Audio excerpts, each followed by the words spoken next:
Mwami Imana nziza, Mana nyene inganji, Mana nyene amahoro, Mana mushobora byose, turapfukamye kuno musozi muremure w'amasezerano. Imbere ya gicaniro turi mu gishingo c'abarundi bose, tubanje ko gusaba imbabazi ku bya byose twakoze kuvuga iturema gushika no munsi.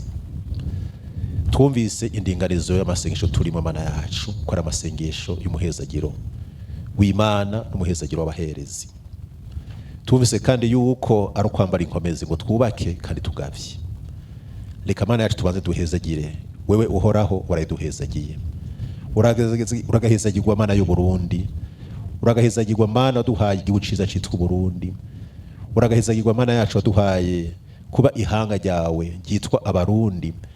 Turahezagiye Mana yacu ibikorwa wakoze ku gihugu cacu Burundi, turahezagiye Mana yacu ibikorwa wakoze gutanguza amateka y'u Burundi, ihanga ry'Abarundi, ndetse ukaduhezagiza ururimi rumwe rw'ikirundi, uduhezagiza imico myiza, uduhezagiza akaranga keza byavuye iwawe. Uragahezagirwa Mana yacu waduhaye basoko na basogokuruza, kugira batubere imihora tuvukako, tukize kuno munsi turi imbere yawe, turi hanga rigushima kandi rigukengurukira, hatangwa amateka mashasha tutari bwabone muri kahise. Uragahezagirwa Mana yacu waduhaye ikirere ciza, uduha imvura ziza n'akazuba keza n'akaga keza, maze turema turimbura Mana yacu kuva kera gushika no munsi.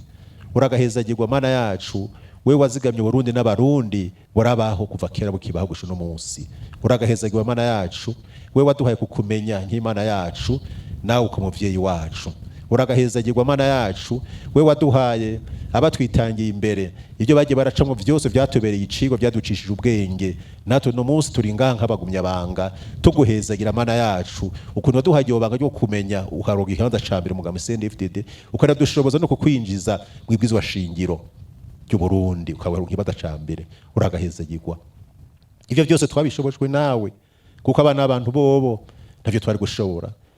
Abansi bari benshi batugwanije, ariko bari mu ruhande rwacu. Waradutabaye kuva 2005, 2010, 2015 kugeza no munsi, watabaye nabandi nabasoko nabasogokuruza. None Burundi bwitwa Burundi no munsi, uragahezagirwa Mana y'u Burundi. Turahezagiye Mana yacu kino gihugu waduhaye naco, tugishiza mu biganza byawe. No Burundi bwiza, watatse ivyiza byinshi, wagihaye ikirere ciza, waduhaye imvura ikwiriye mu mwaka, uduha amateka mashasha. Buno Burundi wabuhaye akayaga keza, buno Burundi wabuhaye amazi menshi, waduhaye inzuzi, waduhaye imisozi Mana yacu, waduhaye ibiyaya, waduhaye amasoko menshi Mana yacu. Ibyo byose uhaye Burundi turabihezagiye, turabihezagiye Mana yacu, biko amateka mashasha. Aya mateka mashasha dutanguye atangurana n'ibyo waduhaye byose mu Burundi. Turahezagiye indimiro waduhaye, turahezagiye isi y'u Burundi, turahezagiye isi ndimwa y'u Burundi, turahezagiye amabuye Mana yacu ubutari bw'u Burundi waduhaye, turabihezagiye vyose Mana yacu. Turahezagiye Mana yacu ubutunzi bwose buri ngaho mu Burundi, turahezagiye Mana yacu itunga ryose dufise, turahezagiye Abarundi ba mu Burundi kino gihe, ubaha ubwenge. Uhezagire Mana yacu ubwenge wabahaye, uhezagire ingabire waduhaye Barundi, uhezagire ubukerebutsi waduhaye, duhezagirire ubutware n'ubuhizi n'ubutore waduhaye, uduhezagirire imigambi yacu, duhezagire indongozi shasha warayiduhaye Mana yacu.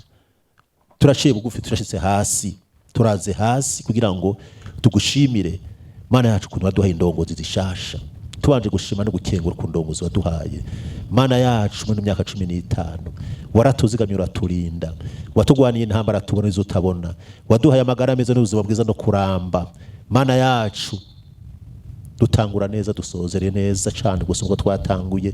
Uduhezageze zino ndongozi zije rero, tubacize mu biganza byawe, duhereye ku mukuru w'igihugu Evariste Ndayishimiye ari imbere yacu n'umuryango wiwe, abashinga amateka n'abakenguza amateka, babura amatari ba mustanteri, abakuru imitumba bose bagiye kuzotogwa bose, n'abandi bose ari mu nzego zitandukanye. Turabahezagiye, umuhezagiro wawe babiko, batubere Mana yacu umugisha, batubere umuhora wo gushika mu masezerano yose wasezeraniye ucacu c'u Burundi Mana yacu. Ubaho umuhezagiro wose uvuye mu ijuru wawe. Turabahezagiye natwe Abarundi, baduhezagirire nabonye bakoze ko ciza Mana yacu, bahezagire ibikorwa byacu, biduhezagirire Mana yacu. Tuje ku gihome cacu umwe wese tuze kuri kumwe natwe, turi umuhezagiro w'Imana.